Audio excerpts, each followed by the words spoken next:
Hello dear student, my name is Dr. Shilpi Kumari. Welcome to my channel Insight Classes Haridwar. जैसा कि आपको पता है कि इस चैनल पे आपको नीट रिलेटेड कुछ वीडियोस एवं कुछ मोटिवेशनल वीडियोस भी आपको मिलते हैं। तो चलो विदाउट वेस्टिंग माय टाइम शुरुआत करते हैं। Anemophily type of pollination is found इन, किस में होता है? पहले तो ये समझो कि एनिमोफिली क्या है। एनिमोस एंड फिलियन, एनिमो मीन्स होता है विंड या air, philein means to love. So if the pollination takes place with the help of air और the wind is called anemophily. Anemophily इनमें से कोकोनट में होता है, ठीक है? तो D option is correct one. Which of the following is without exception in angiosperm? अभी बताया था एक्सक्लूसिव फीचर किसका है? एंजियोस्पर्म का एक्सक्लूसिव फीचर क्या है? Double fertilization. So the correct answer is B. Male gametes in angiosperms are formed by the division of. Male gamete कैसे बनता है? तो भाई देखो, एक पॉलन ट्यूब है, पहले वो टू सेल्ड स्टेज में होता है। तो टू सेल्ड में एक वेजिटेटिव सेल, एक जनरेटिव सेल। फर्दर जब ये डेवलप होता है तो ये जनरेटिव सेल डिवाइड कर जाता है एंड जनरेटिव सेल डिवाइड करके जर्म ट्यूब के थ्रू पॉलन ट्यूब का फॉर्मेशन करता है और वहां पे दो मेल गैमेट का फॉर्मेशन करता है। तो male gametes in angiosperm is formed by the division of generative cell. Correct answer is A. Question number 14, when pollen grains are not transferred from anther to stigma in a flower due to the barrier, it is called हार्कोगेमी कहा जाता है। हार्कोगेमी वो condition है जिसमें pollen grain transfer नहीं कर पाता है स्टिग्मा पे और वो एक बैरियर की तरह काम करता है, उसके लिए टर्म आता है hercogamy. So the correct answer is B. Pollinium is found in family. अब देखो पोलिनियम किस फैमिली का फीचर है? फैमिली एस्क्लेपियाडिएसीई, क्योंकि इसका एग्जाम्पल मदार, इसी में मदार का जो प्लांट होता है ना उसी में आता है मदार। तो correct answer is this. Next, फिर देखो अभी है ना पॉलिनेशन पे ही क्वेश्चन आ गया है ना। और देखो ये जो मैंने करवाया है ना, जो मैं लेक्चर ली थी sexual reproduction in flowering plants, उसमें मैंने क्रॉस पॉलिनेशन के दो एजेंट्स में एबायोटिक एंड बायोटिक दोनों एजेंट के टेक्निकल नेम्स भी मैंने बताए हैं। डिफरेंट ऑर्गेनिजम्स के थ्रू जो पॉलिनेशन होता है उसको क्या टेक्निकली कहते हैं। और देखो उस पर अभी इस पूरे लिस्ट में दो क्वेश्चन हमें मिल गए। बैट पॉलिनेटेड प्लांट आर, दो नहीं तीन मिल गए। Bat pollinated plants are known as if the pollination takes place with the help of bat. क्या बोलेंगे उसे? Chiropterophily, chiropterophily, B option. क्योंकि ऑर्निथोफिली बर्ड्स के थ्रू होता है, बताया था। If the pollination takes place with the help of birds तो बोलेंगे ऑर्निथोफिलस फ्लावर। एंटीमोफिली इंसेक्ट के थ्रू होगा, इंसेक्ट, ठीक है। Malacophily, malacophily is the study of, malacology से लिया ना, तो स्टडी ऑफ स्नेल को मैलेकोलॉजी कहते हैं। तो मैलेकोफिली में क्या होगा? यानी स्नेल, अगर पॉलिनेशन स्नेल के थ्रू हुआ तो हम उसे क्या बोलेंगे बताओ? मैलेकोफिली बोलेंगे। तो यानी कि बैट के थ्रू आपसे पूछा गया है तो बैट के थ्रू, तो भैया ये आंसर होगा चिरोप्टेरोफिलस, ठीक है। चलो next question, question number 17। Pollen grains are able to withstand extremes of temperature and desiccation because their exine is composed। ये भी क्वेश्चन मैंने वहाँ पे बताया था और काफ़ी इलेबोरेशन में बताया था। ये जो एक्साइन होता है ना, पोलन ट्यूब, पोलन ट्यूब तो बाद में बनेगा, पहले पोलन ग्रेन। पोलन ग्रेन का अगर आप स्ट्रक्चर देखोगे, ये इंटाइन है और ये एक्साइन है। एक्साइन का शेप अलग हो सकता है, स्पाइनस हो सकता है या स्मूथ हो सकता है, किसी भी टाइप का हो सकता है। लेकिन ये जो एक्साइन, जो मतलब जो इसका जो आउटर लेयर होता है ना पोलन ग्रेन का, उसे एक्साइन कहा जाता है। और एक्साइन हाईली ड्यूरेबल होता है। क्यों होता है? Due to the presence of sporopollenin. So the correct answer is C. Sporopollenin वो सब्सटेंस है जिसकी वजह से एक्साइन ड्यूरेबल होता है। Pollen grains are able to withstand extreme of temperature, मतलब एक्साइन हाई टेम्परेचर पे भी डिग्रेड नहीं होगा, किसी केमिकल से भी डिग्रेड नहीं होगा। क्यों नहीं होगा? Just because of due to the presence of the sporopollenin. अब थोड़ा सा इसके पीछे की कहानी समझे। स्पोरोपोलेनिन कहाँ से आया? यूविश बॉडी। यूविश बॉडी कहाँ पड़ा था? Tapetum cell. Yes, tapetum cell कहाँ प्रेजेंट था? टीयर्स ऑफ मैच्योर एंथर जब आप पढ़ रहे थे, epidermis, endothecium, middle layer, then tapetum और उसके अंदर स्पोरोजीनस टिश्यू। तो जो टैपेटम है वो न्यूट्रिटिव टिश्यू होता है, उसमें एक स्पेशल टाइप के सेल्स होते हैं जिसे यूविश बॉडी बोला जाता है, जो फॉर्म करता है स्पोरोपोलेनिन को। So this sporopollenin, yes, this is the correct answer for this question.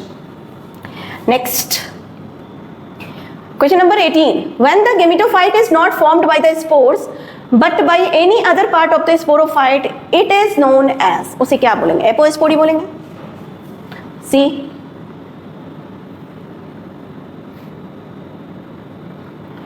Question number 19, which one of the following pair of plant structure has haploid number of chromosome?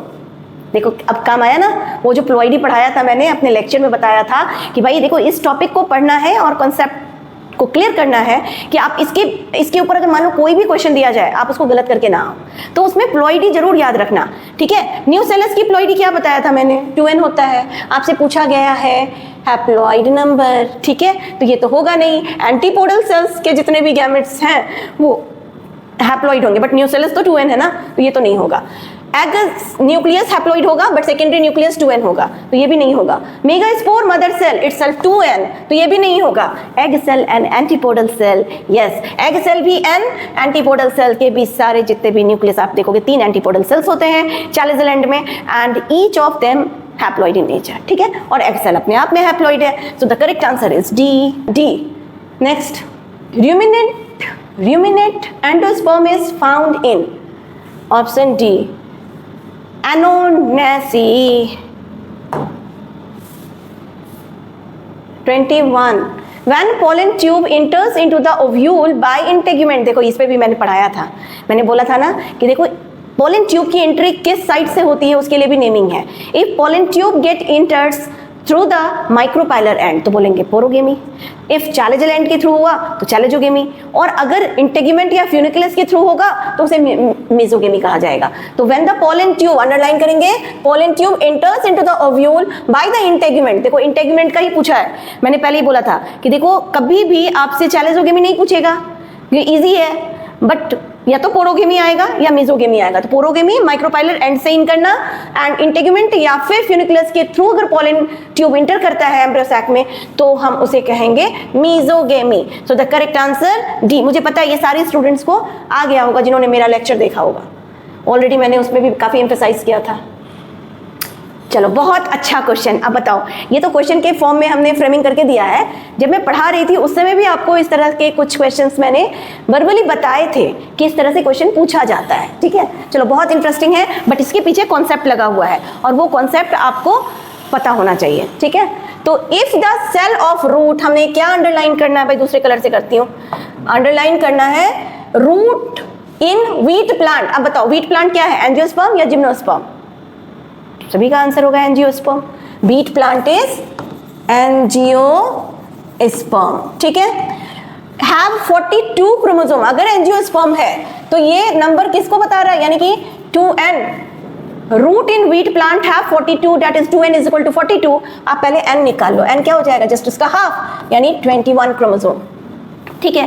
Then the number of chromosome in the cells of the pollen grain, तो as we know the number of chromosome present in a pollen grain क्या होगा, haploid nature का होगा, तो n हुआ ना, तो यानी 21 करेक्ट आंसर, सी ऑप्शन के साथ चले जाएंगे। अग्री? सभी को पता है सी ही ऑप्शन करेक्ट होगा, क्योंकि यहाँ पे पूछा क्या गया है, chromosome in the cell of pollen grain. तो पोलन ग्रेन का क्या था, माइक्रोस्पोर था। माइक्रोस्पोर कैसे बना था, माइक्रोस्पोर मदर सेल से बना था, मियासिस के थ्रू बना था, 4 माइक्रोस्पोर का फॉर्मेशन हुआ था, एंड ऑल द 4 की प्लॉइडी क्या होगी, n नंबर, इसीलिए n में जो आया 21 आया, तो 21 करेक्ट आंसर है। चलो ये माइक्रोस्पोर है, पोलन ग्रेन क्या है, another name for this pollen grain is microspore, don't forget microspore, ठीक है।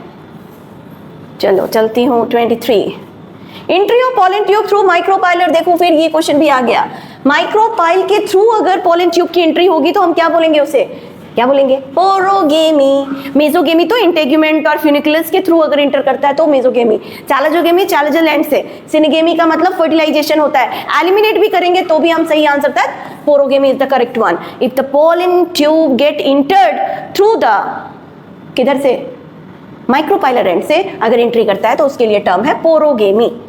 Question number 24, under water pollination occurs in, भाई जो सबमर्ज्ड प्लांट होंगे ना, under water pollination occurs in Zostera में होता है। नेक्स्ट, ये भी क्वेश्चन बहुत अच्छा क्वेश्चन है और इसके पीछे भी कॉन्सेप्ट लगा हुआ है।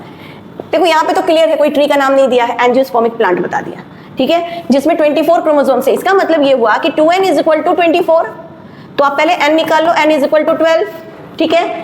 इन माइक्रोस्पोर मदर सेल MMC, ये 2n तो होता ही है, तो 2n 24 है, आप n निकाल लिए। आपको क्या करना है, you have to find out the number of chromosomes in its endosperm. इसके एंडोस्पर्म में नंबर ऑफ क्रोमोसोम्स क्या होंगे, तो देखो कॉन्सेप्ट अब यहीं पे काम करेगा। एंजियोस्पर्म का एंडोस्पर्म क्या होता है, endosperm of angiosperm is always triploid in nature.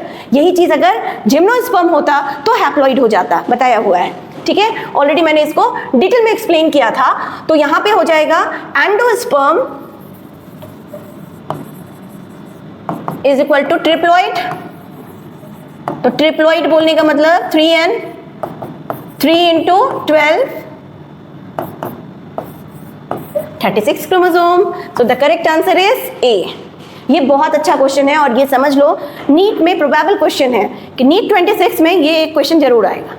ठीक, चलो आज के लिए इतना ही। नेक्स्ट वीडियो में इसके आगे के क्वेश्चंस को हम डिस्क्राइब करेंगे, ठीक है। उम्मीद करती हूँ कि आपको ये सेशन बहुत अच्छा लगा होगा और काफ़ी आप एंजॉय भी किए होंगे। पढ़ते रहिए लगातार, इनसाइट क्लास यूट्यूब चैनल को देखते भी रहिए, सब्सक्राइब भी कीजिए, अपने फ्रेंड्स को भी बताइए।